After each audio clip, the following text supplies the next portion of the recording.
All hail Shadow! Heroes rise again. You're afraid of everything that's not your brother. Nothing can stop you now. No ghost to bring you down. When there's nothing left to lose, you win. Bow your heads low, all hail Shadow. Hi. Hi, everybody. Ugh. Hope everybody's had a lovely first week of July, a lovely 4th of July, if you, in fact, celebrate that. Ugh. I'm going to give you all a link to the Anime Expo stream so you can watch along with me. Watch along with the official AX stream. Go ahead and pin that. Boink. There we go. Excuse me. All right. Watching GDQ in the meantime. While I'm waiting, I'll draw a little shadow action right here. Because why not?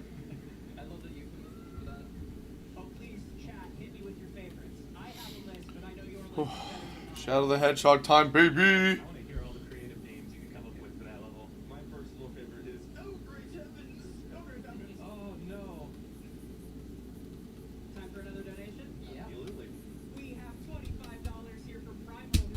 Oh, why are you not, man?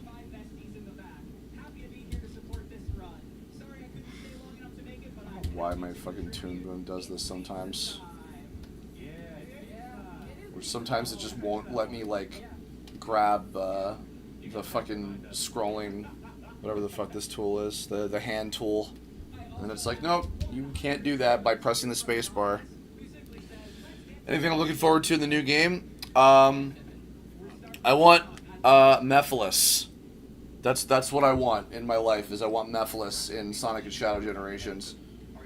How you doing, Konata? I shaped a part of your childhood. I have still been active for all 20 years that I've been out of your life, so welcome back.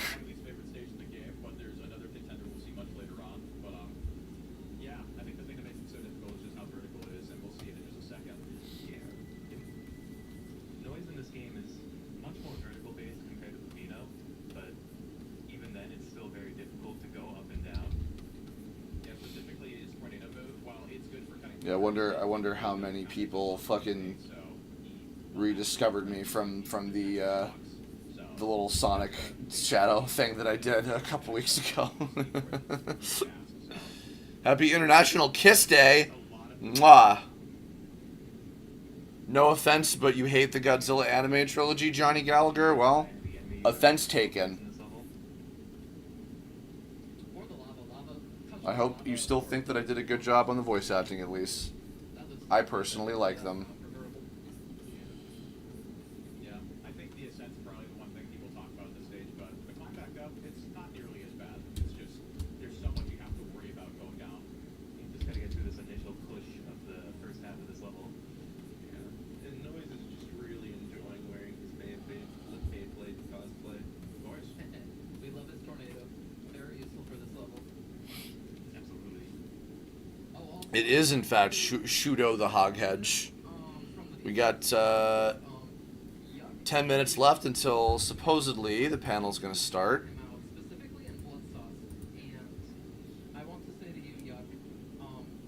How's it going? How you doing, Ora? Both an anniversary of that animation, and it was on his birthday. Yeah, I kind of made a split-second decision to just say fuck it and do it on his birthday, so...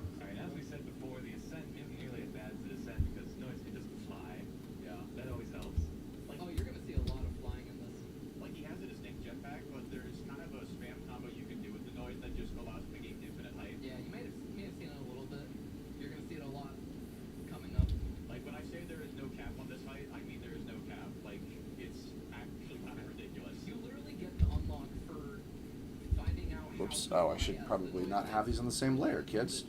Well, no. Can I finish the shadow drawing in 10 minutes? We will find out.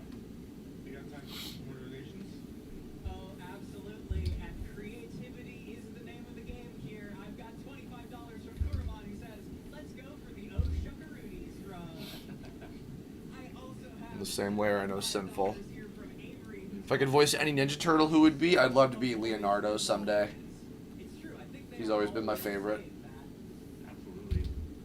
I also Nothing more satisfying to me in Ninja Turtles than a well-written version of Leonardo.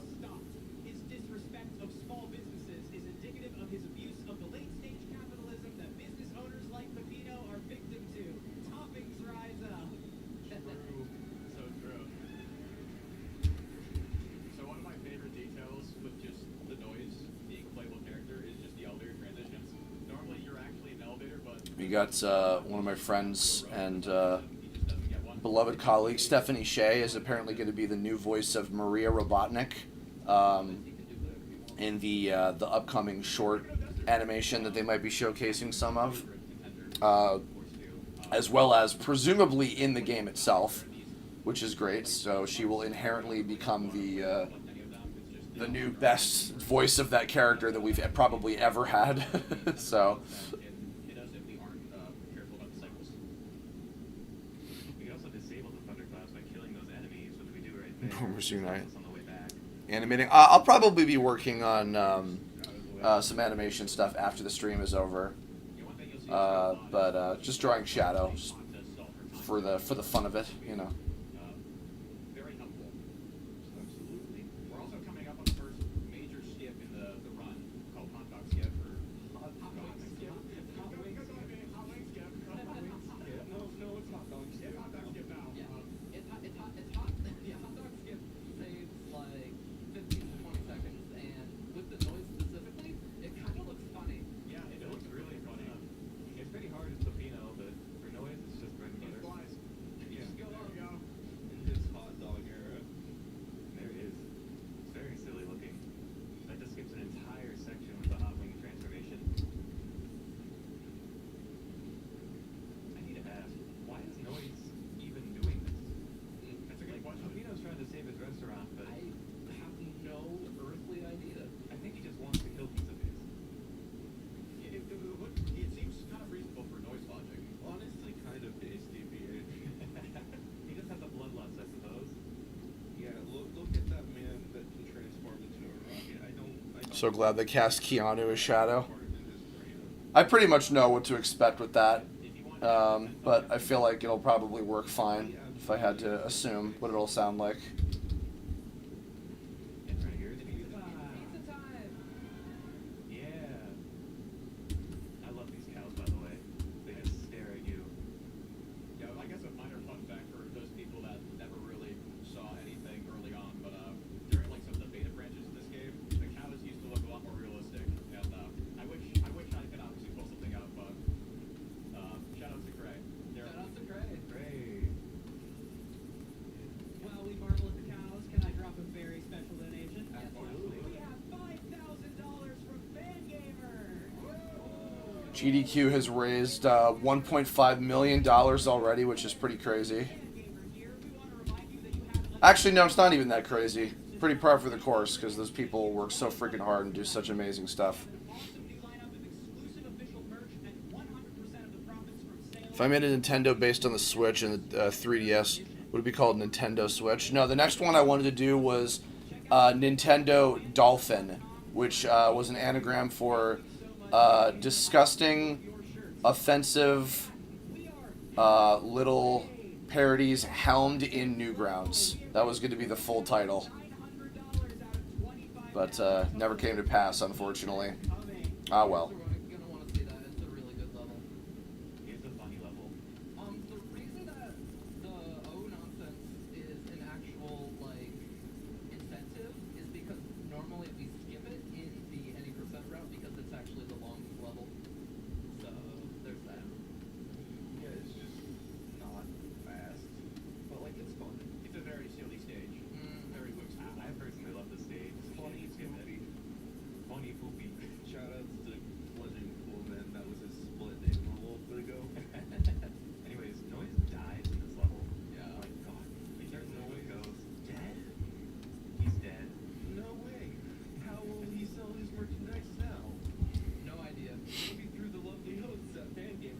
the emulator. No, that's the Dolphin was the original name of. It was the working title of the GameCube before they settled on the official name. It was like Project Dolphin was the internal kind of name for it when they were developing it. Anyways, this room is one of the biggest skips in the game, so we're gonna be silent here so she can get it.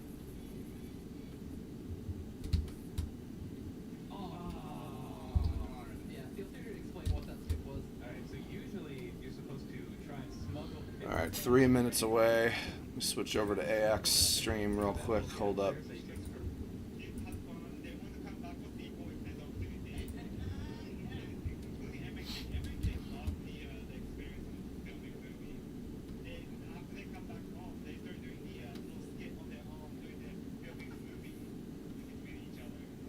I have to say, as someone who's worked on film sets before, hearing that you finished early and that everything was so much fun makes me feel like that is such a testament to your planning on the back end of things to make sure that everything was put together.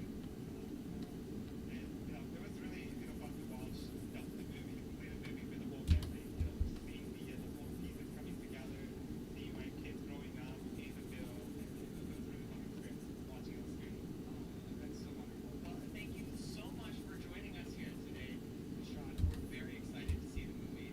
And Yes, August 16th. I really feel like this film is set to completely revolutionize family entertainment and the digital creator space. So that's so cool. It's going to be in theaters nationwide on August 16th.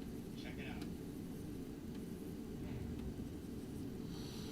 All right, we're almost here.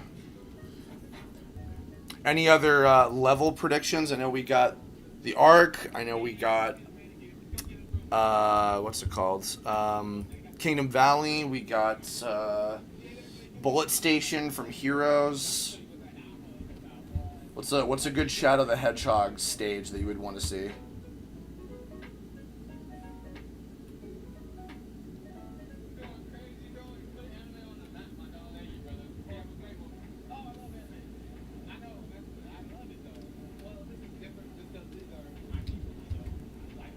Whoop.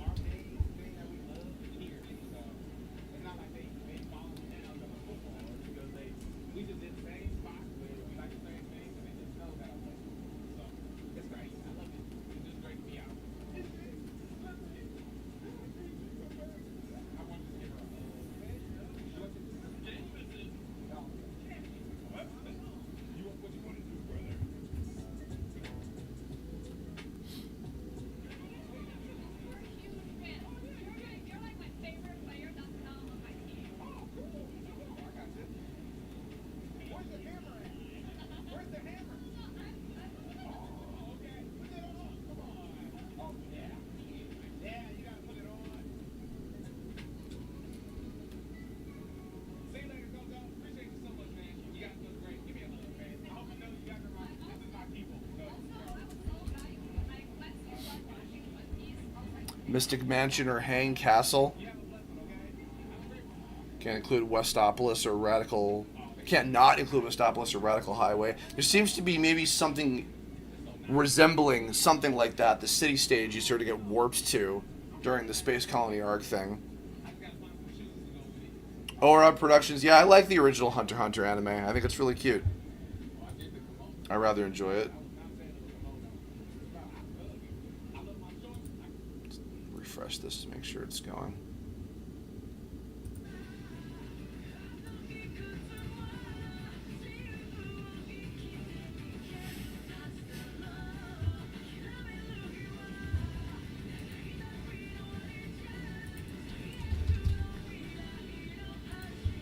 Let's see. Let me lower this so I don't get fucking demonetized.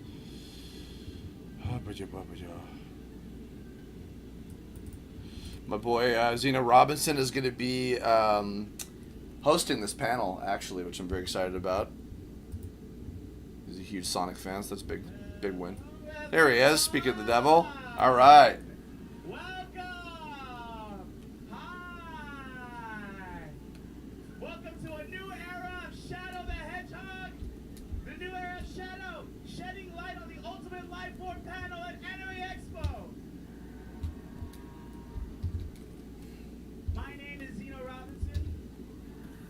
will be Woo. your host today, so we can celebrate not just the fastest thing alive, but also the ultimate life form. Yeah?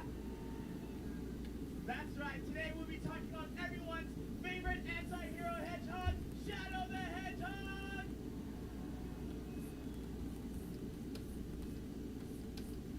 As some of you may know, he may not be just a hedgehog. Who exactly is the ultimate life form? What more can we learn about it? These are questions we'll discover the answers to, not just in a new game coming out later this year, but also, you guys can cheer for the new game, yeah! But also a brand new animated prologue from Studio Gigex. Give it up for them. You guys are gonna love it. Okay, now let's get this panel started. Without further ado, allow me to introduce our panelists. Our first one needs no introduction. He's a director, producer, designer, screenwriter, the head of Sonic Team, and co-creator of Shadow the Hedgehog. Please give a warm welcome to the legend, Takashi Iizuka! Iizuka-san.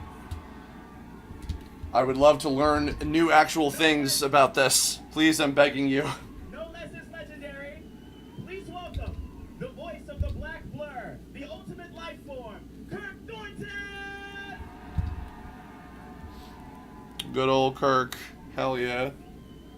Next up, a legend in her own right, marking her debut as the kind-hearted and gentle Maria Robotnik, Stephanie Shea! Woo! And rounding out our panel, the incredible directors at Studio Gigex, Alan Wan, Christopher Luck, and Kevin Molina Ortiz!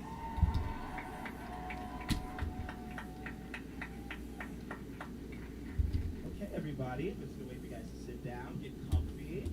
How are we feeling today? How's Anime Expo treating you? Iizuka-san, I'll start with you.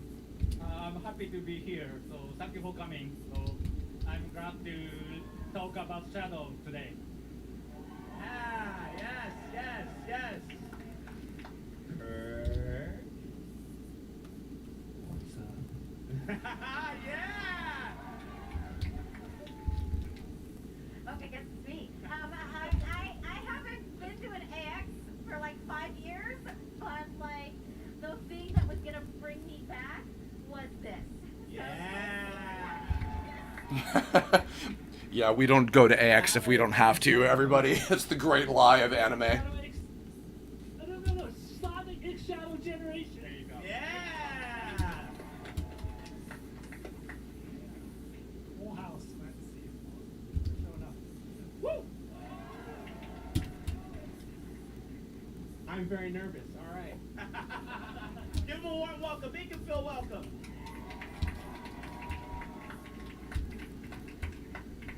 Okay, I'm glad everyone's enjoying themselves. Just a quick temperature check. Who here's been a Shadow fan for at least 1 year? What? 1 year? Okay.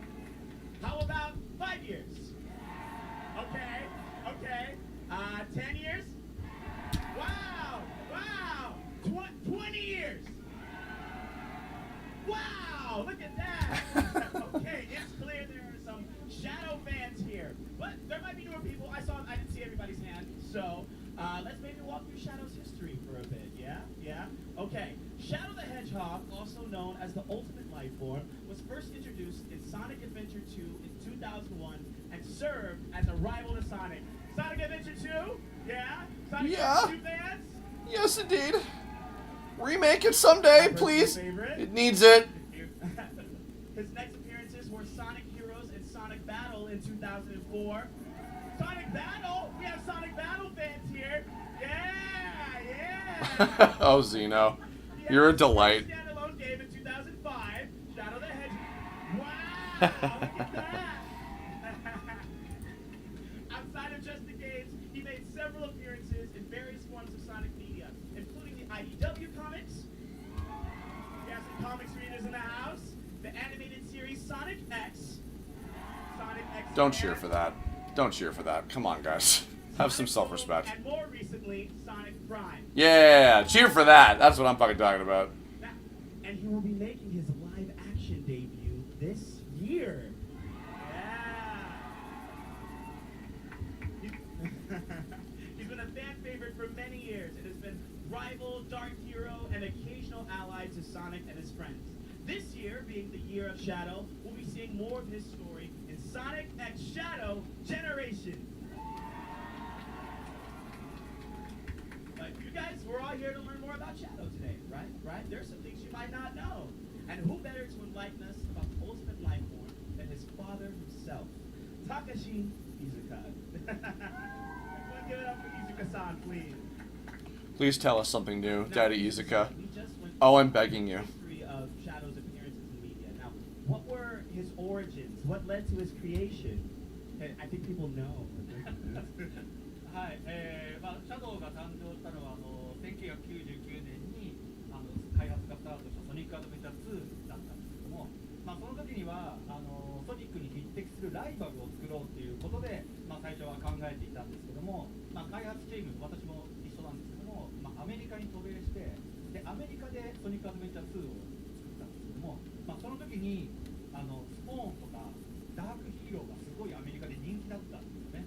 それのインスパイアを受けてライバルではなくてダークヒーローにしようということで、シャドウが誕生しました。 So Shadow was really born in 1999 when we began development on Sonic Adventure 2.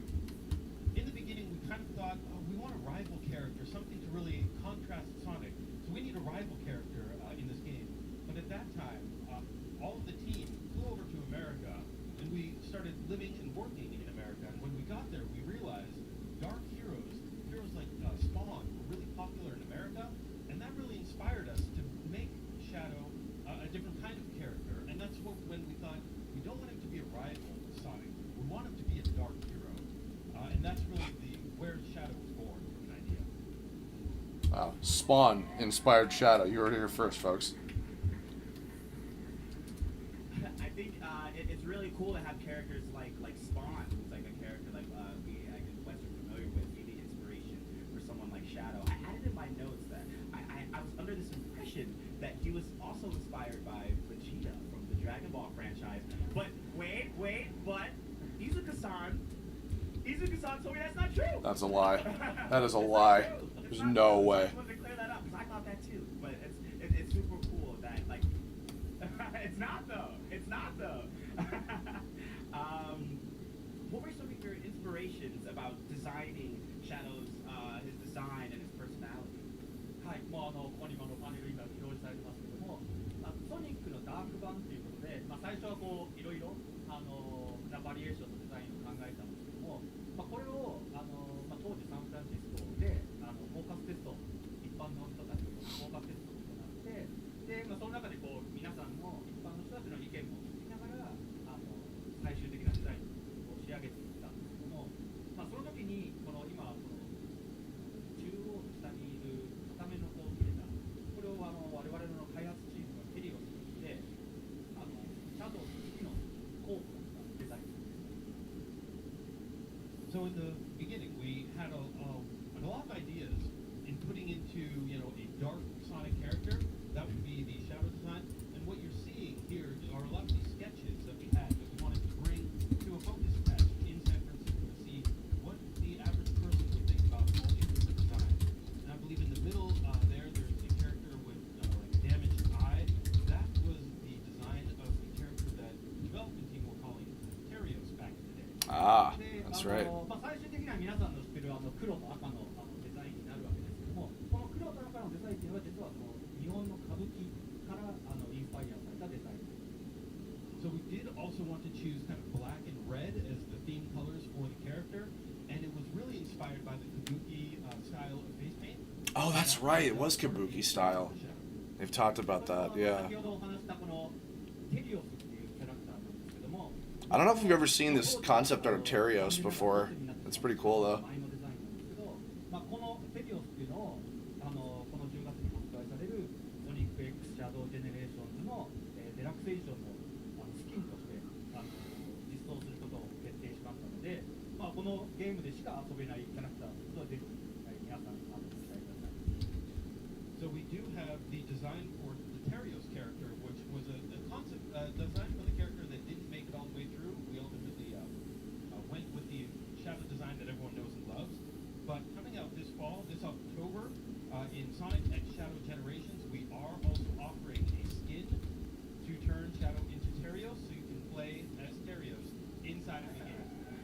Which is wild to me. I actually can't believe that they're including something like that. That's really cool. He looks cool, right? He looks. I think it's really cool as a gigantic fan of Sonic the franchise and Shadows. Like see artwork of the developmental stages of how Shadow came to be. Is there any significance to the name Tyrios? Why did you guys settle on that name? I have no idea. It just sounded cool. It meant something. I think it's really cool that you get to play as the Tyrio skin in Generations. That's really cool. I'm excited for that. Now, Kizuka-san, can you tell us what makes Shadow different from Sonic? はい、そうですね。まあ一言で違いを言えばやっぱりダークヒーローっていうところなんですけども、まあソニックが正義や平和を守るまさにヒーローなんですけども、まあシャドウは目的のためなら誰がどうなろうと関係ないっていう危うさを持つキャラクターなんですね。だから決してシャドウは正義のヒーローではない。ただ道端で困っている人がいても助けないっていう、まあそういう大きなソニックとシャドウの違いがあって、まあこの性格の違い、完全にこう真反対なソニックとシャドウの性格に加えて、でシャドウはもう愛すべきマリアのためにこう命がけでその星を守るっていう正義ではないけどマリアが愛した星を守るっていうのが彼の People keep thinking that that additional playable character on the fucking website is going to be like classic Shadow, which isn't a thing that exists. So to sum it up in really one word, I'd say, Dark Hero is what really defines Shadow. It makes it different. Dark Hero, over and over and over. Positive, Dark Hero. Character that's going to go out there and do whatever it takes. To bring peace to the world. He wants to see justice kind of played out. He's very much a true hero. But Shadow is more of a dark hero. He's going to do whatever it takes to get the job done. He's going to focus on what that thing that he needs to do is, and only really focus on getting that done. So it's not really like it's a little bit of a selfishness, but it's also because he's such a dark hero and he's pushing towards his goals. It really defines him as a character differently from Sonic, and makes him unique. And really, when we talk about the differences between Sonic and Shadow, Sonic will do whatever it takes to save the planet. Can't wait to play as Maria. Really, the truth between him as a character. I would adore that. Give her a fucking mech suit. Maria, who is so close to, loves the planet, and so he's doing it out of this love and connection with Maria that he will also do whatever it takes to save the planet. So they're both very much heroes, but it's that dark hero element that really makes Shadow cool.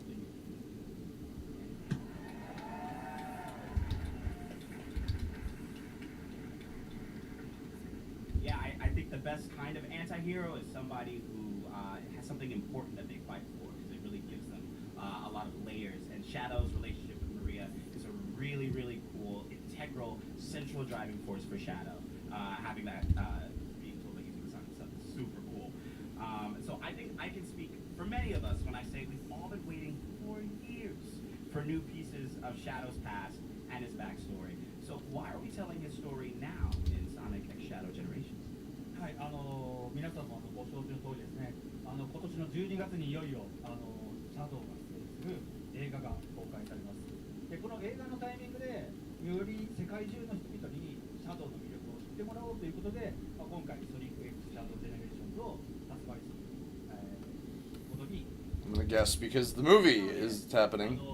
So we need to fucking tie that in somehow.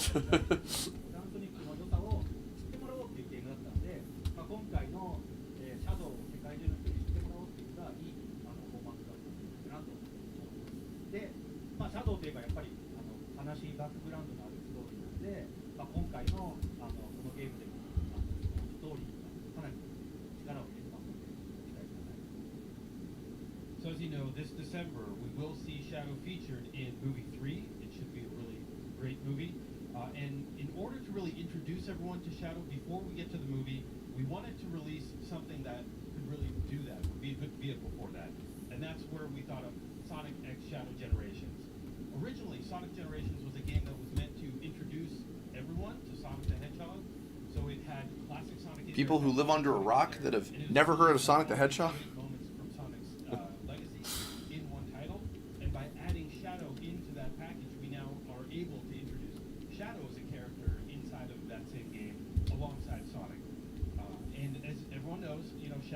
have kind of a sad background story, and we did want to spend a lot of time and energy kind of portraying that in the Shadow Generations side of the game. So we really hope everyone enjoys the game and enjoys the story in Sonic and Shadow Generations. Woo!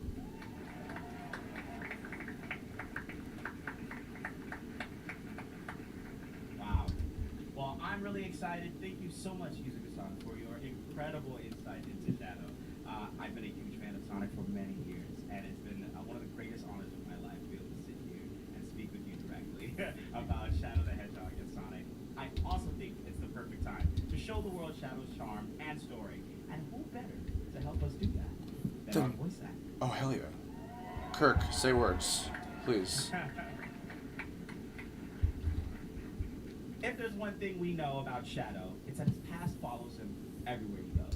With all these new elements of Shadow being revealed, and we have the upcoming animation, I'd like to ask our actors who are breathing new life into these scenes and into these moments, their thoughts and experiences with them. Kirk, you've been voicing Shadow for years now. Yeah. Do you do anything new when exploring this like previously unseen side of Shadow? I'm learning more today than I have learned in years doing Shadow. I mean, I'm getting so much stuff here. It's amazing. I wish I'd been able to sit down with Izuka-san sooner. Sooner? Junior. Yes, I speak for a living. Thank you very much. No, I mean, yeah. Because over the years, Shadow has always been very cool and unflappable, and you know, recently I've been discovering different sides of Shadow with the Twitter takeovers and like the Lego commercials. So Yeah, the Lego commercial. It was so good. I'm seeing You were different- trending for that, I think.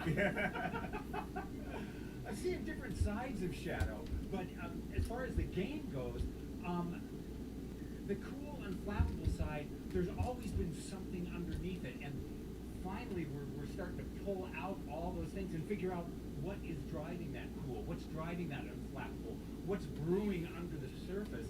So that's what we've been getting with this game, you see, and the team has decided to let a little bit of that emotion out at times, and it was a lot of fun, you know, doing this game because, you know, playing down, then all of a sudden being able to erupt and let some of that emotion out. It's been brewing underneath all this time. That's so cool. I really love sort of the methodical, artistic approach you take to Shadow about the emotions and how much the show. He's the best actor we've ever had for Shadow in the video games. There's so much. I'm sure Don't at me. stuff in this game that like will feel more sides to him that I'm like really excited to see. So from the new things that you've seen, has it changed your understanding of the character at all? After all these years, is there anything new that popped up during your performances for the? Oh, well, absolutely. As I was mentioning, you know, No spoil. Up until recently, I hadn't gotten to explore his history. I hadn't gotten to explore what happened with Maria and how he was created and his whole mission in life. Yeah. And that is flushed out in this game. You know, and it's been a real team effort. It's all the people at Sega. It's Jack Fletcher, the director, who's incredible, and we've Ooh, all look at that cool. Oh, I think I've seen that artwork before with the spear. together to try to find it. And what's really cool is that, you know, even though, you know, there'll be like 8, 9 people on a session, and they're all throwing out, you know, what they think we should be doing, what path we should be taking, and we all kind of agree, yes, we're taking this path, and yet, what's really wonderful is that sometimes after we do all this work and the animation gets done and they send it back to us, we go, oh shoot, we missed something. And Sega has given us the license to go back and go, yes, this is how we fix it. And, you know, because it's expensive to go back into the studio and redo something, but they're taking the time and giving us the opportunity to go back and get it right. Wow. Wow.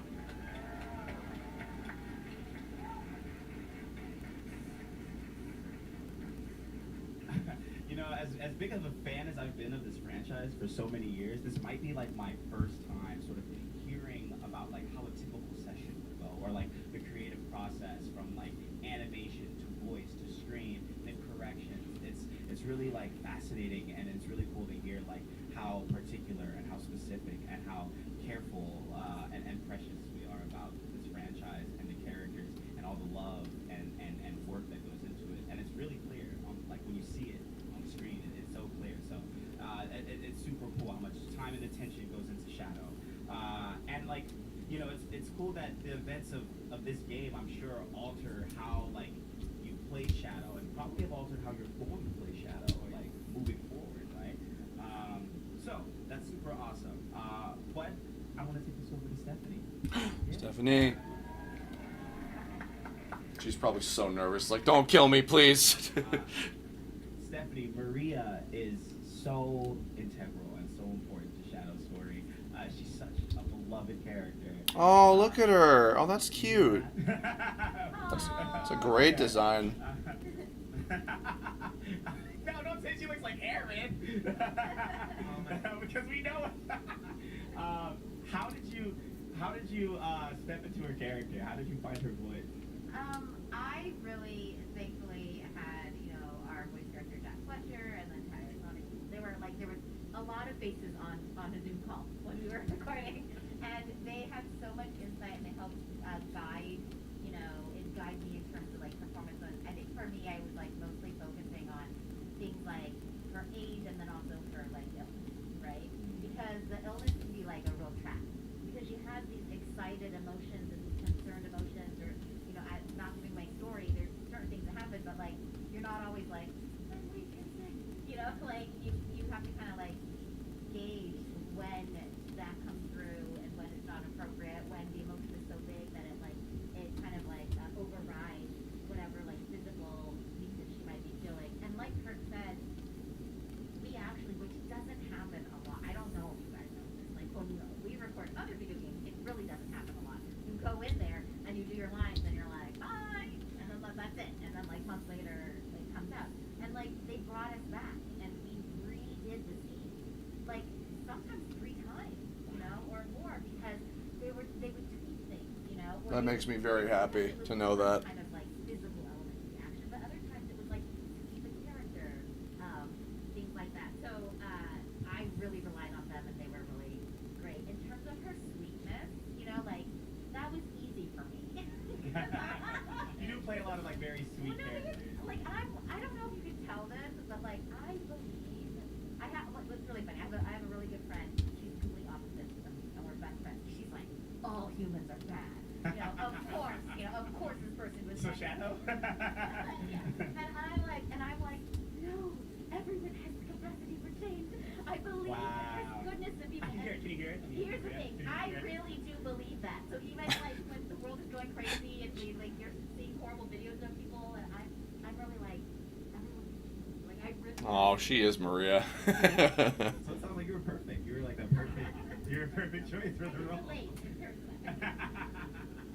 And yes, she was Xena from Lost World, that's right. As an artist, like when you were talking about like performing with the specificity and things like that, you were very specific, and like juggling. I'm sure like juggling like the illness and like how to weave that into your performance was something super specific.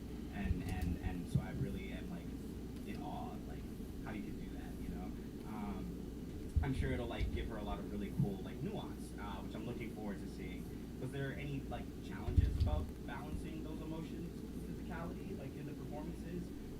That's such a cute design. I really like how that looks. Like Maria as a character alongside that. Yeah, definitely. I think that was the hardest thing, is like balancing like the illness and the emotional moments. And honestly, I relied on the team to really guide me, because like they had a much clearer vision than I did in terms of like how the scenes were playing out and what the moments needed. In terms of the pressure, I'm a little bit of a newbie to this whole universe. I had no clue until when they said that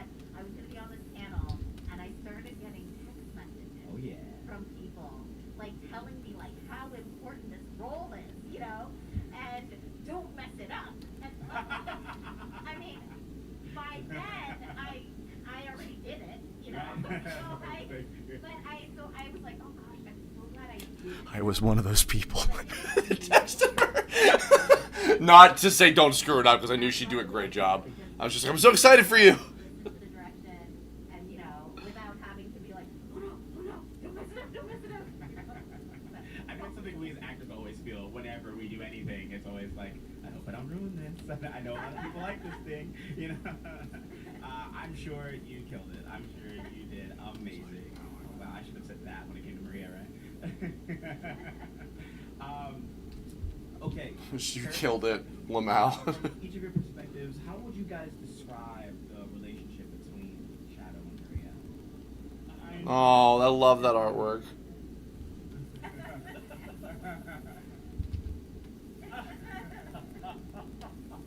Sorry, guys.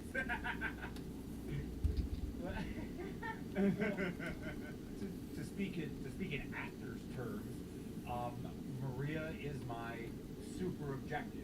She is my reason for everything I do. So yeah, she does everything, and so I was created to protect her. And when I fail that mission, it devastates me. Or Shadow. Devastates Shadow. You're in it. You're in it. Method. So that's why, you know, he dedicates his life to protecting Earth because of that. So she just everything for the Shadow. It's driving sort of force. Yeah, big driving force behind his life. Okay, so in my mind, when I was thinking that, I was like, she grew up very isolated. She had like nobody, you know, and other than Shadow. And the thing that I could relate to is that, like, during the pandemic, when we were alone in our houses, I had my dog, and I'm not like, and then check it out. This is sound weird. I'm gonna say, Eric, Shadow, my dog, but my dog is Ibro. British can. And my dog is super sweet, but he also gets a little too aggressive when he's trying to protect me. See? And so, like, anyways, it's just the parallel. Anyways, but I do think that, like, you know, and I'm the driving force. I ground him. You know, he brings him back to like the less rabid stage. Right, You know, when right. he gets worked up. But yeah, that's how I kind of like I relate to that. Really. Yeah, but I don't comfort leg. Shut the fuck up, Kirk. Oh my god. Sort of operates as like his moral center, right? Yes, totally. Like moral compass. Like Shadow is this incredibly powerful, you know, like being, and that power, if in the wrong hands or with the wrong moral center, can go out of control. Right. So, Unleash. yeah. That. Right. And so Yeah, Maria unleashed. Like grounds him in that. Yeah, like right? reins him in. Yeah. Do you guys have a similar relationship? Like, yeah, who's the moral center here between the two of you? See, it's perfect. Amazing. I really love how in depth everyone's answers are. Like, as an actor myself, and as an artist, I like it's really cool hearing how everyone works and how you both work with character work and in the booth. So that's super cool. Maria gives Shadow purpose and direction, and I'm sure they both are each other's only friend. Their bond is integral to their characters as well as the story. So, speaking of that bond, we are incredibly excited to show you that bond in action. Oh boy. Oh, Mamma Mia. In motion, we have an exclusive preview of the animated prologue from Studio GigX. Please enjoy. Gerald made me the ultimate life form. I should be the key to all manner of medicines, curing you. Oh. You and Grandfather are doing your best. I'm just as happy to spend time with you here while you both research.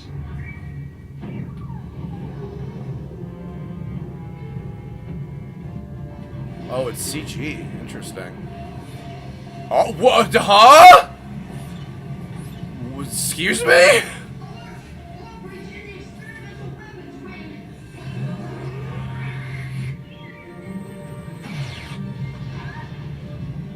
robot was headed towards Grandfather's lab. Shadow, you have to save him!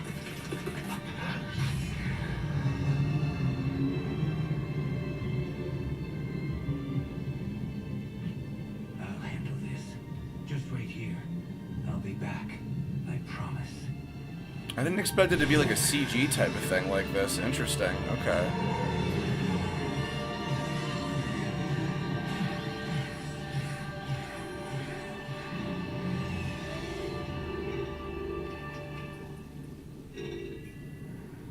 Oh.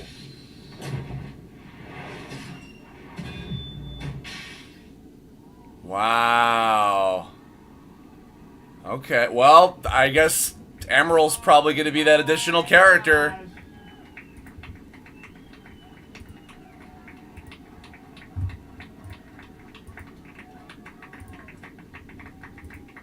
Fascinating. Okay. Wow. I have chills. Wow. That was an exclusive preview of Sonic X Shadows Generations Dark Beginnings from Studio Gig X. Give it up for that guy. I mean... Wow. I mean... I'm low-key blown away. That was like a minute of animation. That was like a minute. I can't see the rest of it. Now remember, Sonic X Shadow Generations Dark Beginnings is a 3-episode prologue. Oh, wow. Later this year. Here I have with me the directors. Oh, you guys give it up for that? Yeah, 3 episodes.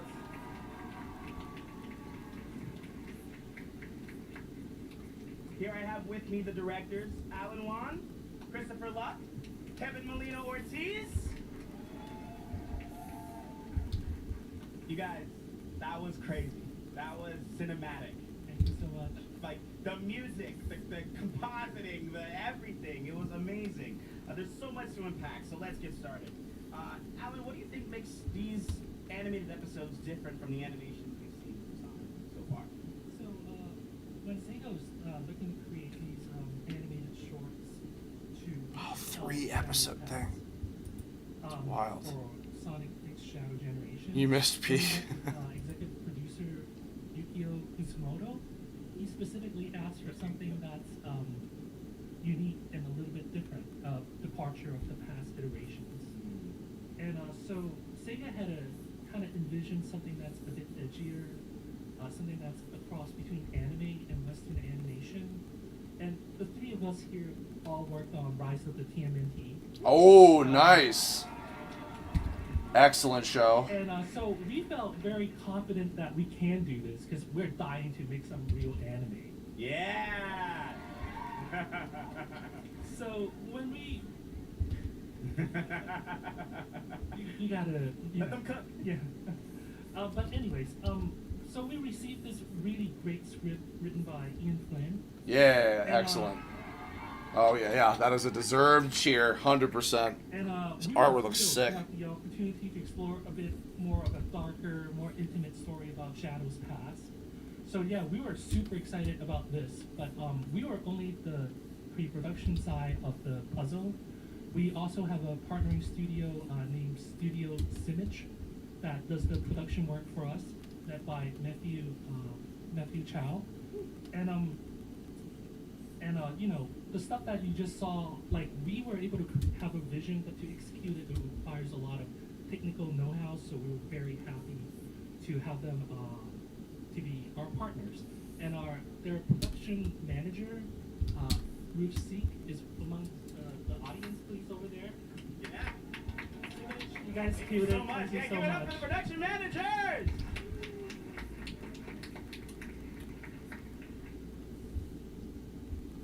Okay, cool.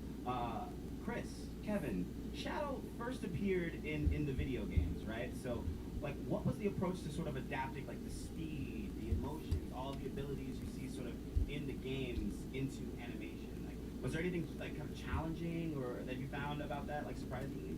I'll speak from like the more emotional. As we all know, Shadow's a very dark, gritty, colorful, character. But he's also one that. Zeno is such a good host, by the way. Goddamn. So as such, like during the story process, a lot of attention was like. The 4th player character rumor has already been debunked, but man, it would be cool if Emerald was playing. I think Emerald is going to be that character. Wario, do you think it's somebody else? That was a great opportunity. Was there some rumor or leak about that or something? Because I couldn't figure it out until now. Kind of wanted to see for a very long time. Do we We agree, audience? Yeah? Yeah?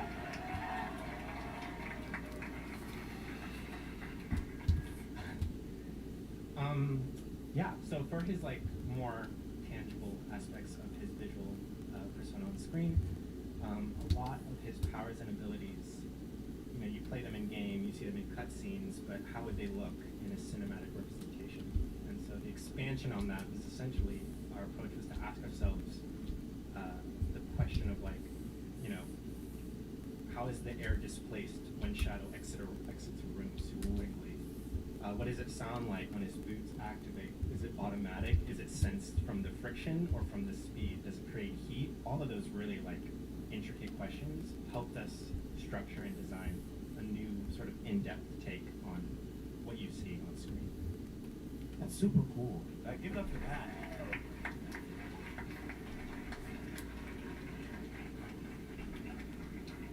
And you can see it, right? Like when he ran through the hallway, all that air sort of went behind him, and the activation of the boots.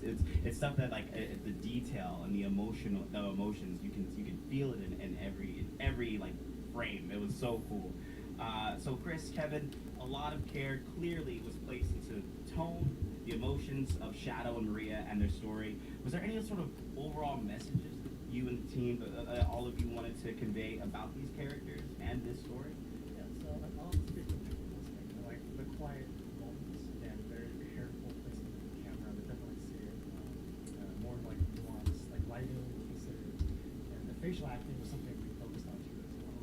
We wanted acting to be like felt, you know, with the dialogue, while not being too cartoony or too animated, to preserve like a much more like mature feel. And for, well, as we've said quite a bit on stage, the bond between Shadow and Maria is sort of an anchor point for the short. It's something we really want to put a lens on because it's, you know, in relation to the more cinematic tone. The idea is to make sure that it not only motivates your character, but you have to ask yourself, you know, how does a character react to a decision or to a decision presented to him based on his trauma, based on his past? And so we directed our board artists to really focus in on the subtext, the subtle acting. Shadow's more than just a grimace and a cool face. Like, what accent can you add to that that helps define him more than that? Something that helps communicate this heavier tone, and something that can encapsulate the feeling of longing you have for someone that's not there anymore. Wow. Oh my god, someone in the chat of the AX thing said Ken Penders is better than Ian Flynn.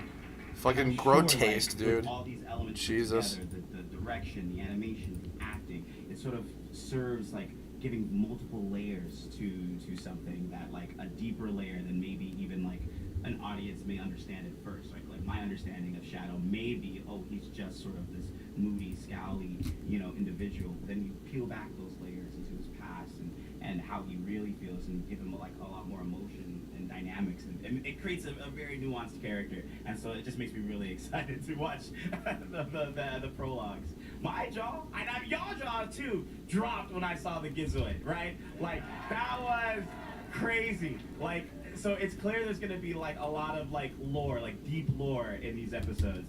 So what was it like introducing like all these new aspects of Shadow's story to everyone, and like kind of like fitting that in the greater like Sonic mythos, the greater universe? Was it and like, cause like me, was there any times you guys fanboyed and what you guys had got to do?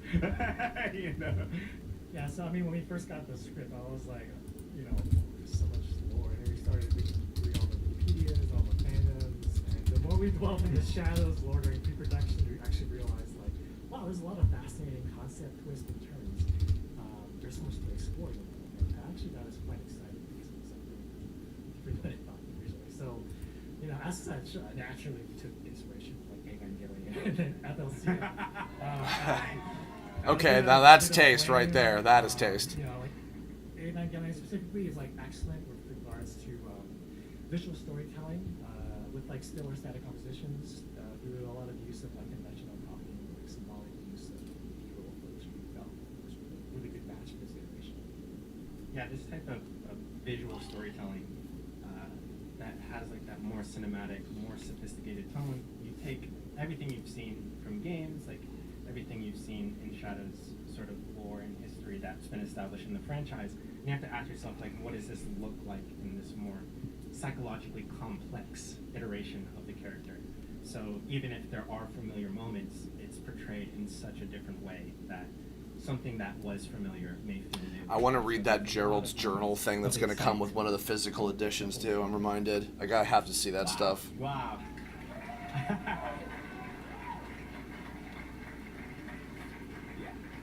I am equally as excited. I think it's really cool when people who like pour, you can tell when like love is poured into something, especially if you're a fan of it. That was incredibly insightful. Thank you, Alan, Christopher, Kevin. I can't wait to see all three. I am gonna stay plugged. Thank you so much.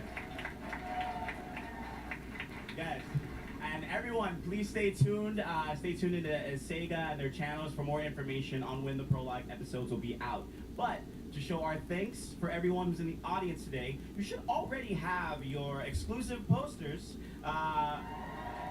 Yeah, posters, everybody, we were good. But if you don't, please see the staff at the back entrance.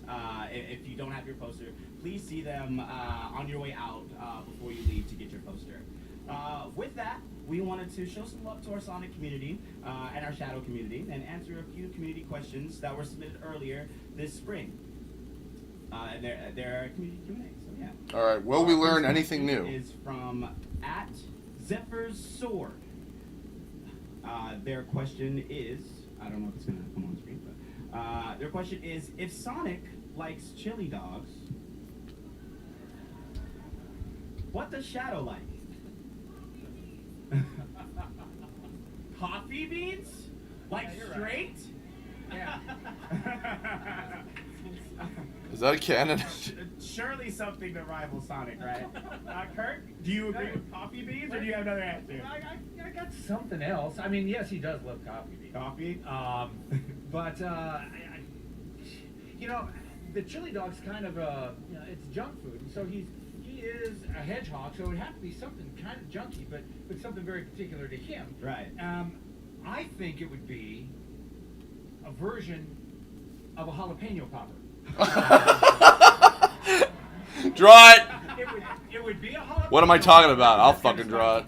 But in order to darken it up, you know how they got the cream cheese inside there? Right. To add a little sophistication and a little darkness to it, you'd have to have just a little layer of caviar in that cream cheese on the jalapeno popper. That caviar jalapeno popper. Yeah. That's the most cursed thing. Some restaurant now needs to make that and call it the Shadow. Shadow, yeah. I wonder, like, Sonic would like not understand, right? Like, that makes no sense to eat. He's like, yeah. How accurate are these answers? I don't think he doesn't like What about the coffee beans? Yeah, but I heard from Shadow that he loves black coffee. Broccoli? Wow. Broccoli? No, broccoli, black coffee. Oh, black coffee? Yeah. Black coffee. That's very him. Oh, okay. Black coffee. What am I I need to do this in clip. Hold on a fucking minute. I can see the fan art now. Shadow with a coffee mug. The next question is from Candy Pirate. At Candy with 2 eyes Pirate. This question is for Here we go. During the battle against Final Hazard in Sonic Adventure 2, Shadow ponders out loud that Sonic might be the real ultimate life form. What made Shadow associate Sonic with this title? Yeah. He's like, why did I write that? Shadow gets amnesia almost right after this. So does he remember ever telling Sonic? Does Sonic remember? I don't know. そのシーンっていうのは最後のファイナルリザードをスーパーシャドウとスーパーソニック2人でこう倒したシーンの後なんですけど、まあスーパーシャドウはその時にこう力尽きて、まあ最後こう地球に落ちていくっていう時に。The real answer is we weren't thinking that hard about it when we wrote the story, so we don't really have an answer. We'll leave it up to your imagination, audience. I'm calling it right now. 識したんであって結局彼は生きてたんだ。なのでいやいややっぱりソニックじゃなくて俺こそが俺こそが究極生命体だということで今なってます。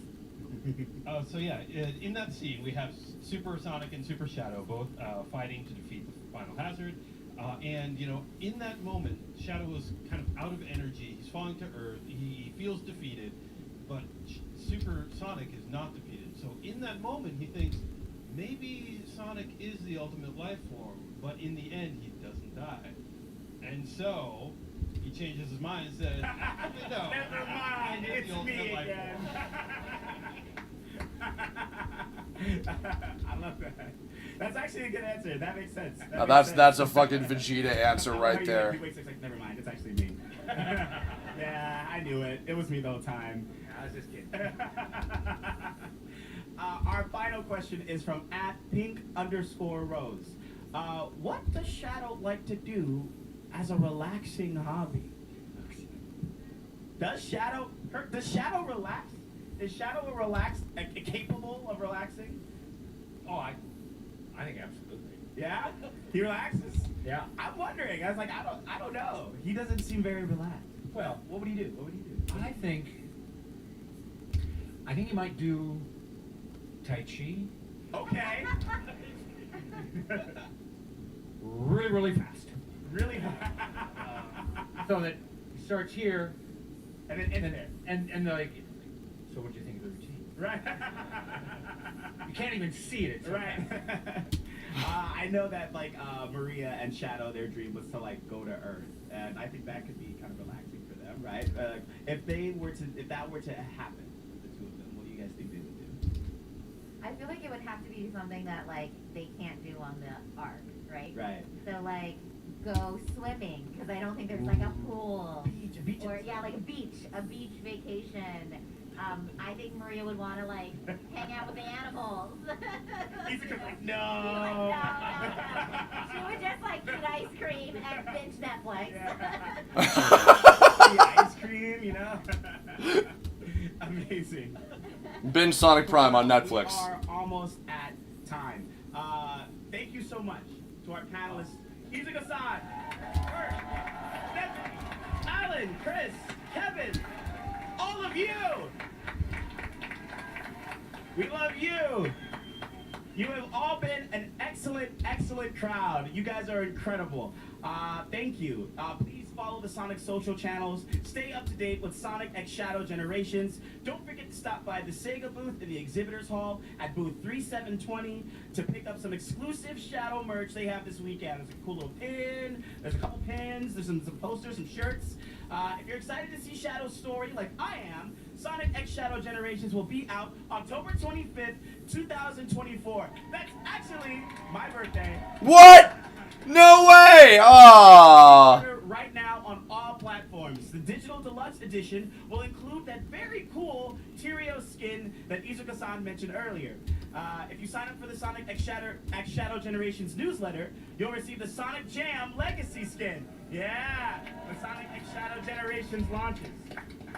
Now, before we say goodbye, I see people leaving. Don't leave yet.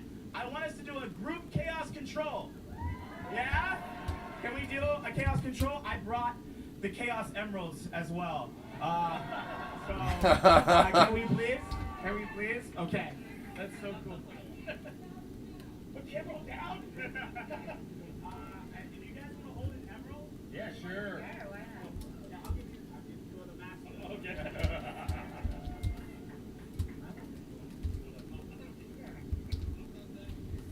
This is the stupidest thing I've ever drawn, but I hope you guys like it. Everybody, emerald. Emerald. Oh, look, you get one too.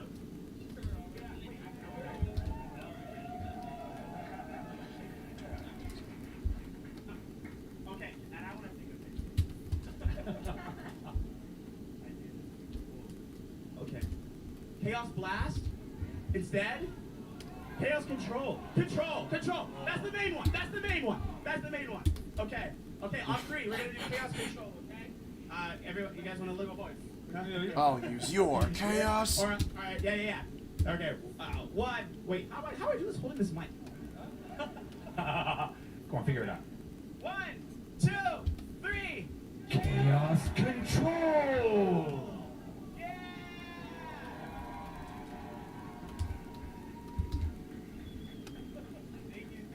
Thank you so much, you guys.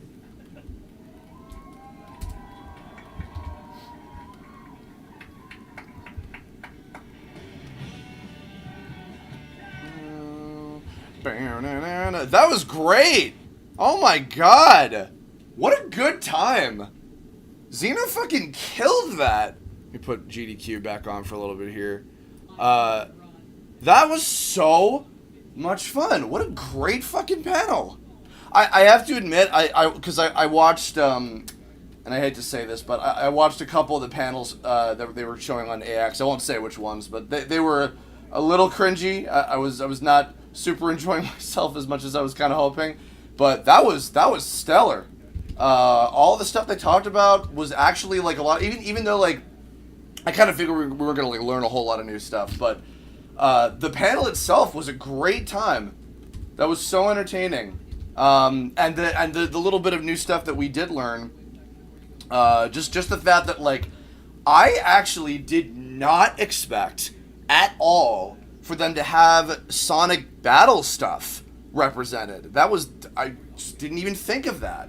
And I know that it's like an important part of Shadow's backstory, because I know that like the Gizoid stuff, and God, if Courtney were here, he could fill me in, but I know like the Gizoid was created by Professor Gerald, if I'm not mistaken. Like, so they're using like every little bit of the lore that they can possibly squeeze anything out of, and I'm like here for it. I think that's great.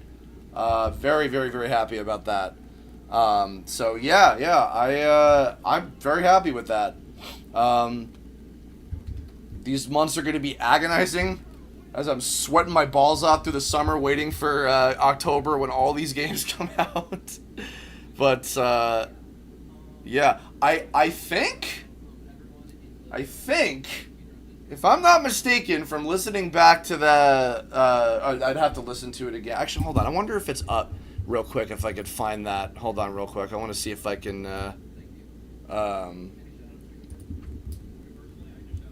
see here, I'll mute the stream real quick. Can I find, oh no, it's already, damn it. Hold up. Can I find it? Sonic X Shadow Generations Dark Beginnings. Has somebody already posted it somewhere? Here we go. Okay. Let me see if I can... No, shut up, ad. Okay, hold up. Okay, let me listen to this. I'm just as happy.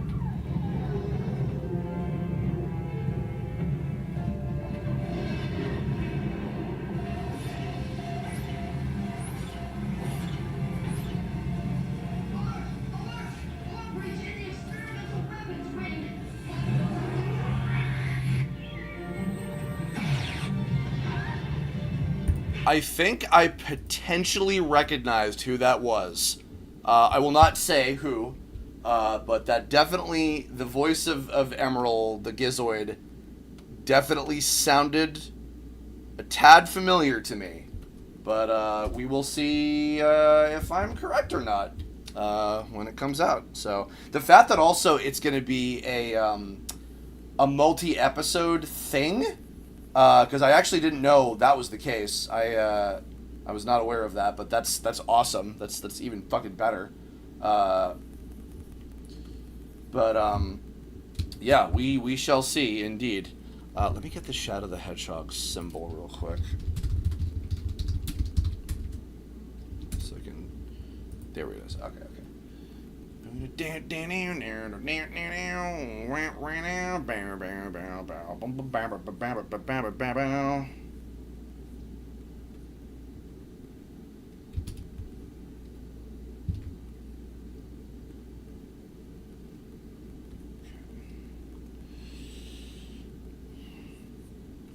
Yeah, what a great panel. Seriously, that was like actually one of the best Sonic panels I've seen. That was like amazing. Yeah, okay, this makes me excited because, okay, here's the thing. little thing about Sonic Generations. So Sonic Generations is probably my favorite Sonic game. My only two criticisms of that game were I didn't love the final boss. I thought the final boss, sorry, not the boss itself. I think the Time Eater is really cool, but the actual final boss battle itself, I thought was not that great. And then my only other, not so much a critique, I guess, but just something that I wished I wanted more story than what we got. I loved what we got, but I wanted more. Like really, really badly, I wanted more. They're already improving upon objectively what is one of the best Sonic games already ever made. They're just adding upon it already. So just expanding upon what's already great and adding specifically what I want, which is more story-based content. I mean, that's it. That's perfect. So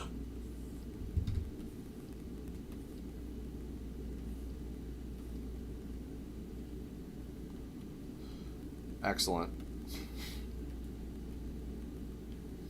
I'm gonna shadow Popper. There we go.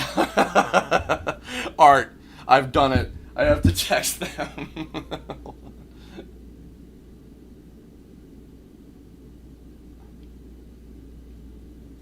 You were great.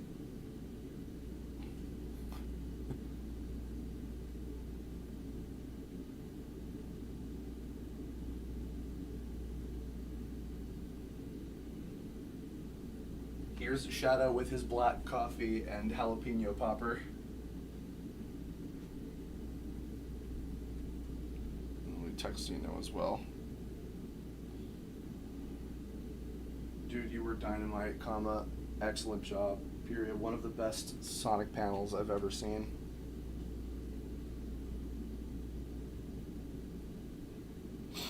Oh, great time.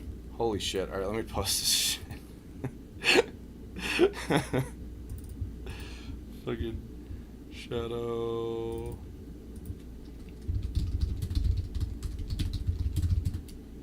Jalapeno popper that much. So he washed it down with his cup of black coffee. There we go. Can I tag people? Let's see if I can. Sonic can't be fucking tagged. Okay. Zido Robertson. Stephanie Shea. Kirk Vio. Nope, that's not who it is. Kirk Thornton. Boop.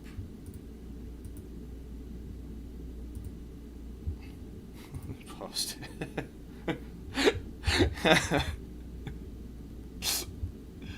Oh my god. Here, if you guys want to give this a good old fucking retweet, here, I'll fucking post this.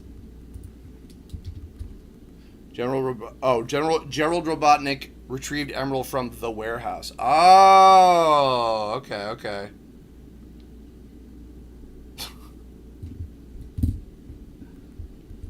Oh my goodness. Wow. Good fucking lord, that was something else. Alright. Throw GDQ back on for a little bit.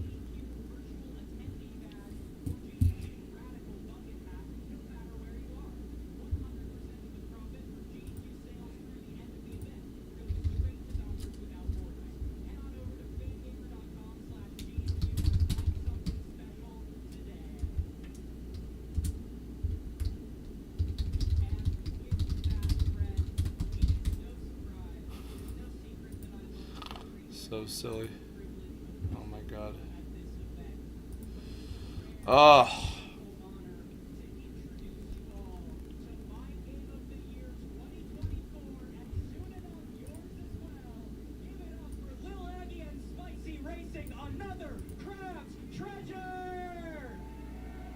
To be the ultimate life form you want to see in the world, yeah. True enough. I'm gonna keep drawing for a little while I watch GDQ if you guys want to chill out. Yeah, we're racing another crab's treasure. We spent a lot of time when this game first came out trading record back and forth. It was a lot of fun and great for races. But Trying to cheat already, Spicy. anyways, if our commentators behind this one. Stephanie, did you just make that right now? Quite a bit, especially during there was a whole My arms finally work again, LOL. at some point here. I am Park and Harbor. I also ran the crab game. It's a lot of fun. It's a really great. You casual sound game. great, Also comma, you were really super great eloquent. and it'll be a lot of fun to watch, I think. Oh yeah, very fun one. So are you guys ready for us to count it down and get into it? I think so, yeah. Let's do it. All right, let's get started in 5, 4, 3, 2, 1, go! Stephanie's like, you draw as fast as Sonic runs. Fucking goddamn. You know, play Paper Mario. No problem, Vial. We'll be getting back to probably Chapter 5 in due time. What the shell, man? Hey, that is crabitalism for you. I guess so. So it begins. It is a dogfish eat dogfish world out there. But after that, we're finally going to get into some of the more speed tech very quickly in this game. The first thing that's going to happen is they're going to fall down and they're going to do a little death warp, so they're going to die instantly as soon as they touch the water, and the respawn point is a lot further along into this first level, and then they are going to quickly rush to get their weapon, the fork, and with that they're going to start to do... I'm streaming another Crab's Treasure on the SGDQ right now, in case you guys want to follow along with that as well. I'll link that in the chat here. Forward very quickly, and if you jump at just the right time, and you can keep that momentum through the air and go sailing and do some skips. He's got his already here. Didn't quite get the launch. Let's see if I got it there. So, Yeah, so as you guys okay, now here's something. Okay, so now that we know that we're gonna get Emerald, so do we think that maybe would they do like what's it called? Would they do like a Sonic battle stage? Actually, oh, you know what? It'll probably be okay. I bet. Okay. I am betting that Emerald will be a boss fight, and they'll have a Sonic battle stage as the setting for where you fight against him. That's my bet right now, is it's going to be something like that, because similar where we had the Metal Sonic boss fight in a Sonic CD stage. I think it's going to be something kind of akin to that, where they'll like use that as an opportunity to have a representational level from a different stage, from a different game, and have that as a stage. I think they're going to do something like that, personally. Have you guys open on my phone here so I can watch the thing at the same time. Yeah, I think that'll be how we'll get a Sonic battle stage in the game. Is it'll be the setting of where what's it called? Of where we'll fight against Emerald. Now, what the stage will be, I don't know, because I've not actually played Sonic battle in full to know the specifics of that necessarily, but that's my assumption. Excuse me. So here Aggie is talking to the Moon Snail, who is like the firekeeper in this game. And you hear this is my favorite song of the whole game. Shout out to this song. It is a banger. It's a treat whenever you get it here, Yeah. I actually have a donation on that very note if you've got time for it. I have $40. But I'm still wondering, like, how many levels there's really going to be in the final thing. What other ones they're going to add at this point, you know? To shout out your favorite boss themes. Mine goes to the Consortium. Interesting. That one was mine. The polluted platform platoon guy. Whatever his name is. Yeah, and I definitely think that's Emerald is going to be the additional playable character that they were teasing on the website. I'm betting that right now. Coming up on it right here. And the reason that we're going into this this castle fort here is we need this hook that Aggie just picked up, this fishing line. That's going to allow us to traverse the world with a grappling hook, just like Sekiro. We're also going to pick up some trash that we get to sell for the currency of microplastics. Yeah. Not souls here, we have microplastics and we love it. This game, we love trash. Yes. We love especially trash in the ocean. Yeah. Yes, there's a whole holiday that they have celebrating the trash in the ocean. It's great. All right, that's really nice. Some movement there from Aggie. And here we have Spicy just behind. Yeah, basically doing a launch to get under this, but keep the momentum. I am also supremely hoping, very, very much so, I'm hoping that we might get maybe some additional content in the main Sonic Generation section that we already have in the game, like the repeat of what was there previously. I'm really hoping that we will get some new stuff. Doesn't have to be too much, but just something new in the actual Sonic Generation section somewhere. I would really love that. Give me like an additional fucking phase to the Time Eater boss. Make it a little bit cooler, and I'll live happily with that. Speaking of keeping momentum, though, can I pop in with a very special donation? Please. We have $5,000 from Aggro Crab Games! They say, love to watch runs of my favorite game, Sheldon Ring, Shallows of the Earthsea. I have to say, Aggro Crab, this is my favorite $5,000 you've ever dropped. Yeah, the devs are so great. My second fave. Well, actually, this is for charity. Sorry. But yeah, so in the city here, we have a few things that we have to do. There are some NPCs that we have to talk to in order to progress the story. We're also picking up a bunch of items to sell, so we can buy a particular item that's going to let us go faster throughout all of the rest of this. The item that we're going to buy is called the Razor Knife? Razor Blade? Razor Blade. Almost forgot it. And so that's going to increase the attack speed at the cost of lowering our damage. It's actually really bad for fights, but with those charge attack launches, a faster attack. The new game is Sonic X Shadow Generation. Yeah, it's a re-release of Sonic Generations from 2011 with a new additional story mode where you play Shadow the Hedgehog, and there's some new actual stages that they've added in. So that's the dealio. As we are getting to the last NPCs, Aggie's also just going down in the menu. Oh, it didn't quite work. I think he's gonna have to go talk to them normally. Oh no! So there is a little menu thing that you can do where if you scroll down in the menu just the right number of times, you can talk to an NPC without being anywhere near them. Saves you having to walk over and actually interact and talk with them. It's a weird one. Alright, nice.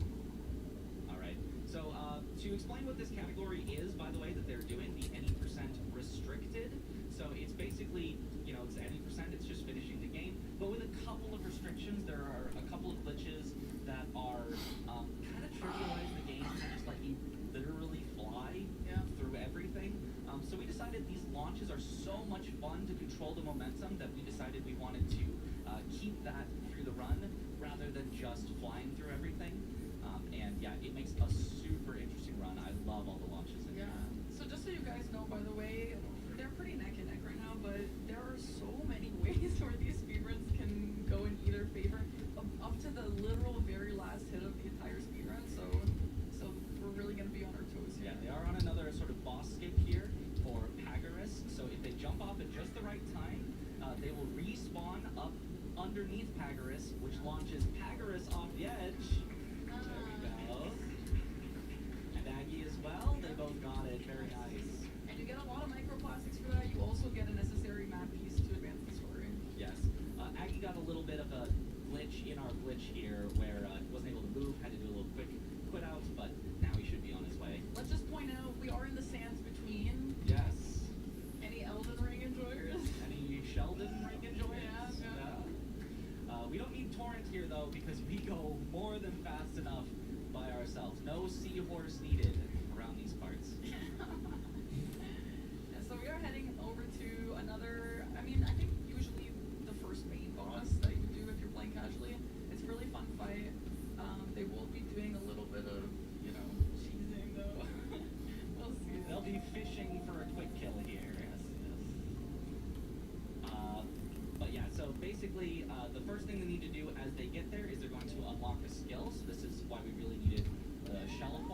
Excuse so that me. we can go back and pick up skills. And the skill that they're going to pick up is a It is fishing fucking hook that can be warm in used here. to I'm hook gonna on turn the enemies, AC and down a several of the little bit. I'll be enemies right in back. this run, this is going to be very useful for. Starting with the one that they're about to kill, and also another one in just a little bit. While we keep rolling along, can I share some love from the community? Please do, please do. I have $200 here from Scutoku, who says, here's a few microplastics to support Doctors Without Borders, a great organization doing the thankless deeds that shall ever make this world worth fighting for. Thank you so much. I also have $10 here from Sarah, who says, all right. Going to a buddy's barbecue a little later tonight. So after I'm done streaming, I'm gonna be cooking some white mac and cheese, some white cheddar mac and cheese. It truly cannot be overstated how many puns are in this game. Time for one more? Right now, yeah. I have a $5,000 anonymous donation. They say, here's some more microplastics to support these runners in their battles against capitalism. Thanks to everyone who makes AGDQ happen, putting this towards the Star Rush incentive, which will be incredible to see for those of us not blindfolded. And with that, friends, we have climbed up, holy crap, over $12,000 already for that Star Rush incentive. All right, so Spicy has actually already done the quick kill, so we'll point it out as Aggie is about to get there. Basically, for this boss, we're going to use the fishing hook to pull the boss just off of the edge. You start by going around the bounds of the fight so that it doesn't activate, and then you pull him. Okay, a little miss, but that's okay. You should respawn up there. Should get a second try at this. Okay, not too bad. Okay, it's a little fishing mini game. He has to do it quick and blind, but I think he's got it. Let's go. Very nice. It's always fun to see two really good speedrunners race a game, just to see different setups and different approaches to things. It's pretty cool. Yeah, absolutely. And so here, Aggie's gonna do his level ups as Spicy is heading off towards the next boss. But yeah, we've got some cool movement. I love these cows, but I think there is some time for maybe a couple of donations here. Absolutely. The Crab Souls community is loving this. I have $50 here from Harper Slav, who says, let's go Spicy with 2 E's. You got this. Also, hi Grace. Wish I If you guys have questions or any other discussion topics, please let me know. I also have Keep the dream alive. from Pink Knight, who says, absolutely love this event and always great to see Aggie and Mitch. Good luck to both runners, and remember that trans rights are human rights. Less than 3. Alright, so Aggie will be doing one of those really long charge attack launches here. If you just look at his screen for a second, it goes so far. Yeah, not quite this launch, but the one after this. And in order to get far enough to actually make it, you need to use some swimming, and you need to kind of fly. So swim a little, stop swimming, swim a little, stop swimming.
that, Spicy's going to move on into a bit more movement, while Aggie is going to finish up with the second half of this fight.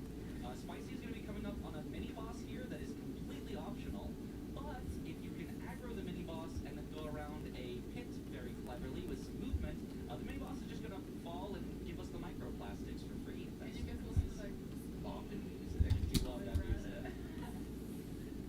Alright, let's see if Aggie will get this. Looking good on the quick kill. Yeah. Excuse me.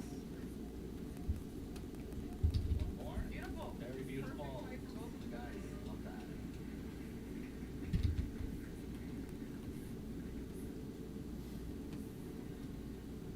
Alright, so Spicy did finally get the mini-boss to fall. Felt very late, I wasn't sure if it was going to, but he gets some free microplastics and crystals there. He also picked up another crab. I think it's the one that we're taking the treasure from. I'm not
Yay, depression. Already had Let's Go Divorce, now Let's Go Depression.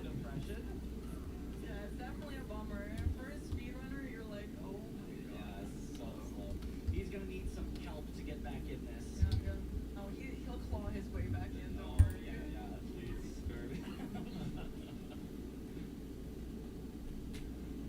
Alright, so Spicy is making his way through the next section. It's called the Unfathom, but it's basically just really dark bottom of the sea.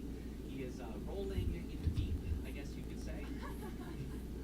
And basically gonna progress to the next boss. There are some cool skips here that have been patched out on the current patch, but we're playing on a slightly older patch. There's actually a way to do them on the current patch, but they're a bit harder. So this older patch is a little bit faster for some of these. I would like to point out, you see the money on Aggie's screen? That's actually the treasure that we were looking for, but like, who needs money? All we want is trash. It's paper. That's worthless. You can't do anything with paper. Yeah, paper doesn't do anything. We need microplastics. Those are worthy. That's a bunch of bull crap, dude. No, we need trash. Yeah, what a bunch of shit.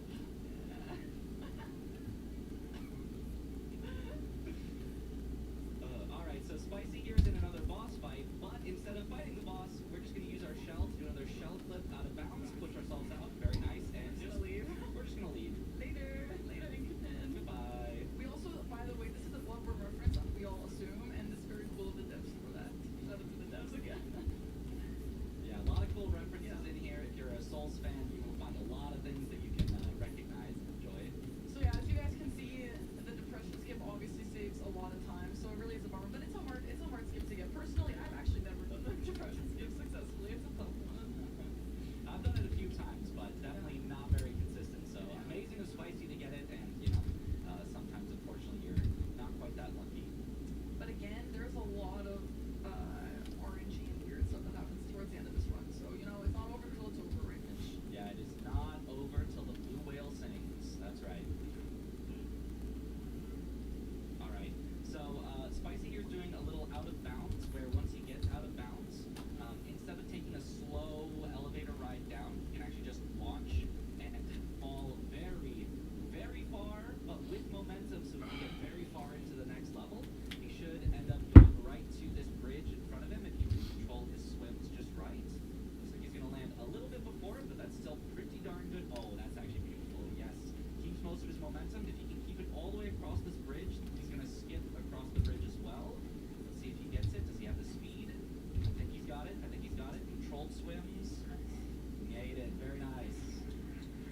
And on Aggie's side, it's important to know, if you guys didn't notice earlier, we did pick up a shell insurance, right? Which, so Aggie did just die instantly, and if everyone is wondering why he did that, it's because he didn't have a shell, and if you die instantly and you respawn, you will respawn with the shell. Yeah, the shell insurance is basically anytime you die, you will always get a shell of your choosing that you can respawn with, instead of having to go through the world and try to find it again and pick it up. Very nice little feature. Yes, very nice feature. Aggie is struggling a little bit. The dark area is pretty dark. It is very dark. It's hard to see, and all of the enemies, especially in that area, will just kind of cancel your momentum if you even get too close to them.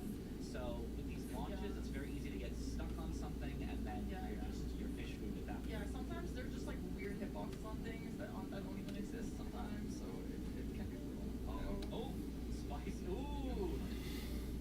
He got grabbed. He was definitely dead there, but I think the quit out has saved him. Yes. All right, so he's coming up on my personal favorite skip in the entire game. He's not quite going to go for the risky strat, but basically we're going to do a launch off of a bubble by doing a roll into it, and it for some reason gives us a ton of speed. So let's see how much speed he can get and if he can cross this gap here. It's very precise. Yeah, he's lining it up. Looks good. Looks good. Nice.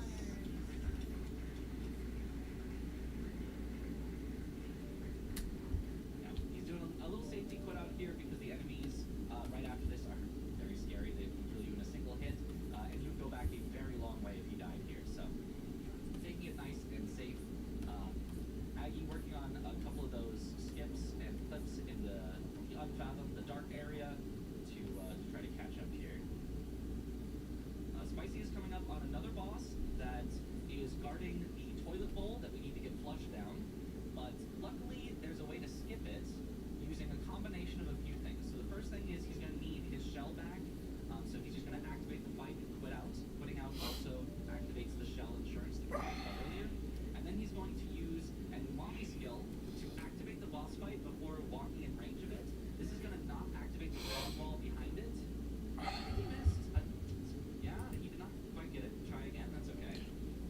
My favorite roles of Crispin Freeman.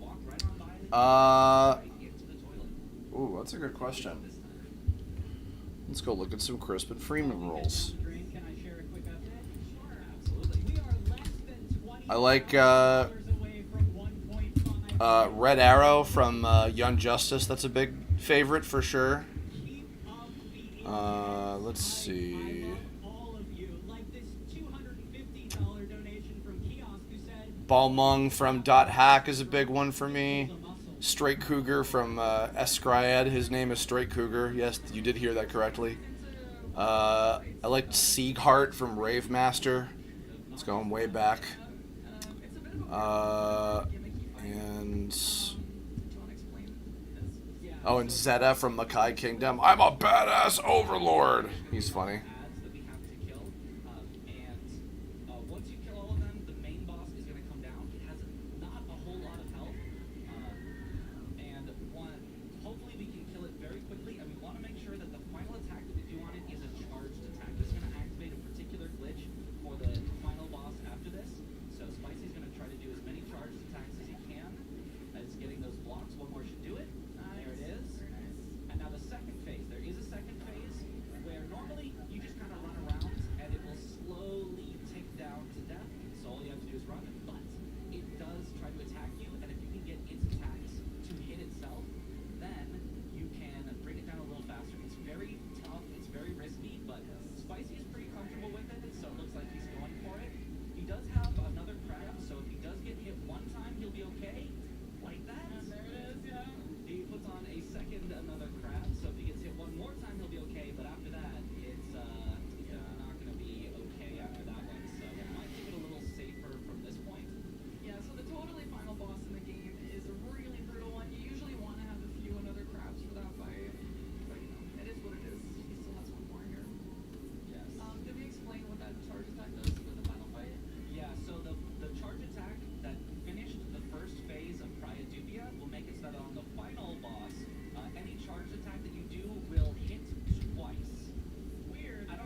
he's not a celebrity. He's just very excited to talk to a human, a person of similar interest. Animation that kind of flies around you to tell you like you're drunk, you have the buff on, but it actually lasts longer than the buff lasts, so it looks like you still have it, but you don't actually, and so it's a little bit misleading sometimes. Aggie is through Praia Dubia. Yes, let's go. Okay. So they are both going to be on this final boss at the same time. Aggie's going to have those double hits, but Spicy is halfway through the first phase already. Yeah. Aggie does have a little more walking to get to the final boss, but it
Ooh, for sure.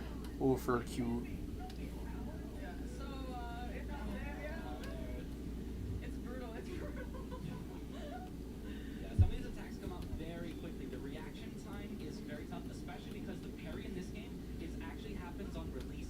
You have to hold block long enough that your shell comes up, and then you have to release it, and that will actually activate the parry. So some of them have very quick reactions in order to both press and release that button. And so they're very good at it, but you know, in some of these situations, sometimes it just does not quite get off fast enough. You know, on the bright side, I think it's a pretty cool fight thematically, and the music is very cool, and you know, it's like very superhero kind of, you know, trash flying everywhere. Yeah, we love trash flying everywhere. That's the aesthetic we want for our final fights, that's for sure. It looks cool. It definitely does. Okay, they are neck and neck. Oh! Big hit on Aggie, but he's still alive. Spicy into the second phase. Firth is definitely stalled a little bit. He is. Yeah. Okay, Aggie should be able to get...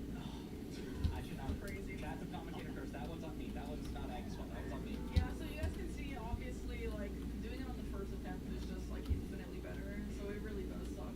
Yes.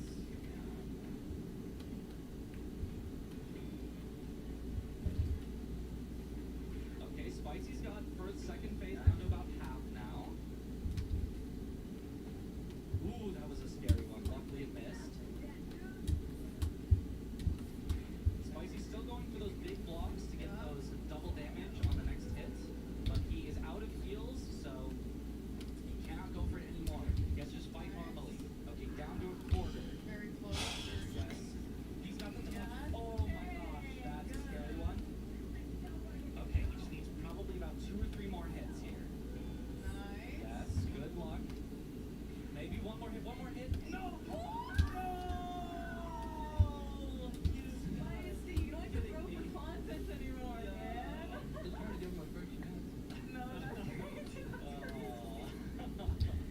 And that's the reality of Firth, guys. Yeah, so Firth does have a parry of his own that he can just kind of bring out. So anytime that you attack and Firth is not in the middle of one of his own actions, he can just parry you and you die. So Spicy took that risk, really wanted that last hit, but Can't blame him. We all get a little greedy. yeah, Greed got him there. Yeah, he actually, Firth says this line, the shell is down. Thank you, Maddie. Appreciate that. Yeah, just kind of doing rough drawings as much as I can, but yeah, they're fun for sure. Alright, Spicy and Aggie are both about to get into the second phase, it looks like. Okay, no commentator curse.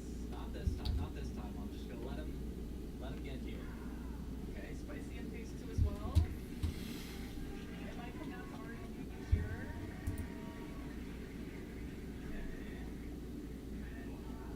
Both getting some decent luck at the start.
they're about to hit 1.5 million.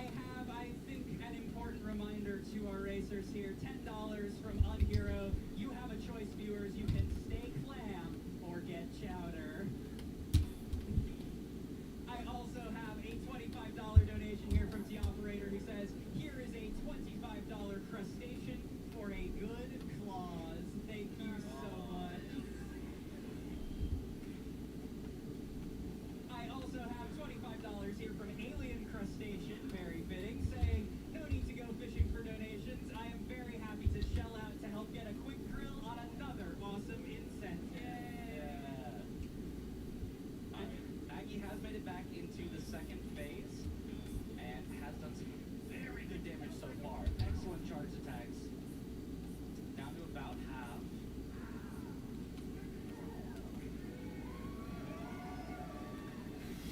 Ooh, that was a scary one. Oh no! Yeah. You know what? I wish we could say that this is like marathon bad luck, but this is literally how this goes. Yeah, like that's why none of us are really that shit about it. It sucks. It's a tough one. Alright, Spicy's back in phase 2. Let's go, Spicy. Oh, they're going way over on this run. Alright, he has to get that cum buff back up. Okay, looks like he's gonna go for another big block damage here. Take out about a quarter of his health every time that we can do that, but we only get a chance to do a maximum of 4 of those because we don't have enough heals for more. How long have I been drawing for, Future Boy? Pretty much my whole life, and I'm 35. So, yeah, I've been doing a whole lot. There's the grab, but he avoided it. Excellent. Got a good hit in. Oh, yeah, we watched the Sonic X Shadow Generation Anime Expo panel earlier today. Went very well. It was a big hit.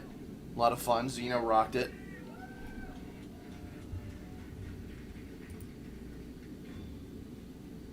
Okay, this is a big hit. This should leave him at 1 health. Oh, didn't quite hit though. Has to use his last heal.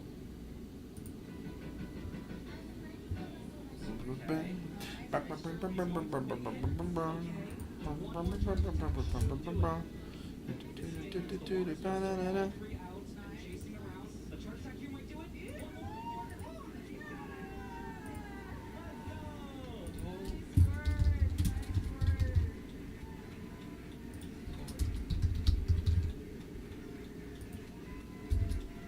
Alright, now the last running section up to the last hit here. Yeah, it is basically over. Time is going to come as soon as he picks up the shell and puts it back on. And so, as he is doing that, and as Aggie is finishing up the fight as well, I just really want to thank the entire Aggro Crab speedrunning community for being so awesome. I want to thank the developers, Aggro Crab, for putting up $5,000 for charity. Xeno was the one who voiced Gino in the Charity of the 7 Stars live stream that we did last year. Yes, indeed. Xeno had to be Gino. Had to make it so. Thank you, Future Boy. I appreciate that, yeah. I like to think that I've improved a bit over the years. Perhaps a little. No, surely it wouldn't happen twice in a row. You wasted all the battery.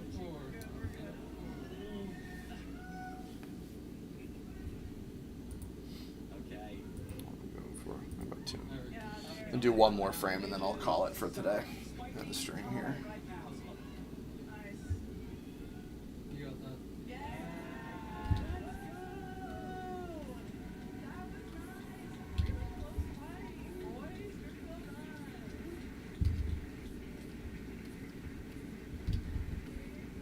That's so good. That was so fun to watch. As Mitch was saying, it's been a big year for this game, and there's a lot that's happened.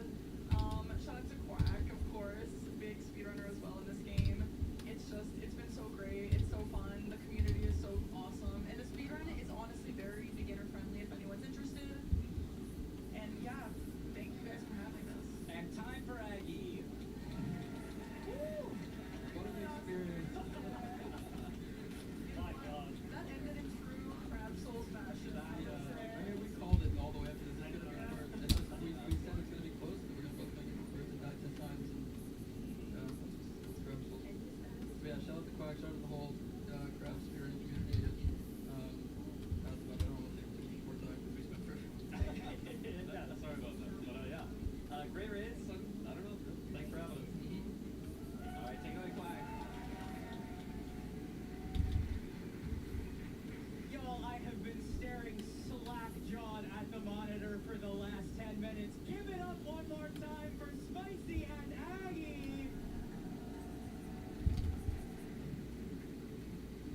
Give it up for indie game speed runs, y'all.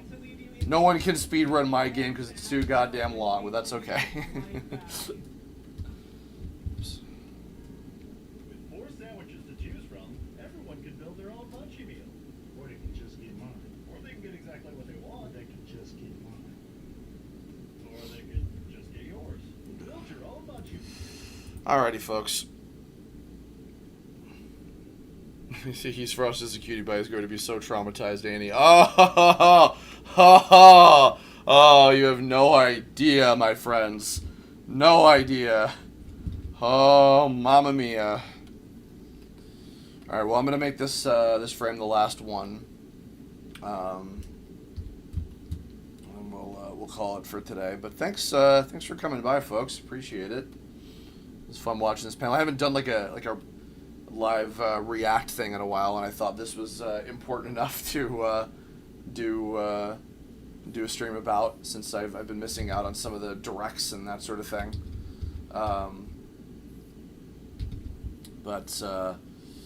Yeah, excited about Sonic X Shadow Generations. I'm going to stream that when it comes out for sure. So look forward to a full playthrough of that down in the future.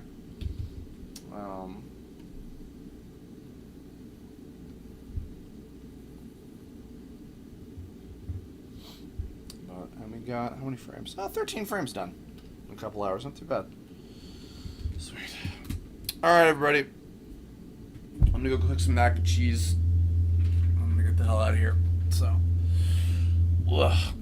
I'll catch you all later. I'm sure I'll stream again at some point. Real quick, before I go, we have had some time extended. You now officially have 8 days to get yourself a Kirbopher plushie from Makeship. So please do. Please go get one. And you are sure to love and squeeze and care him for your very own. Go pick one up from makeship.com/product/Kirbopher-plushie. I'll see y'all next time. Bye-bye.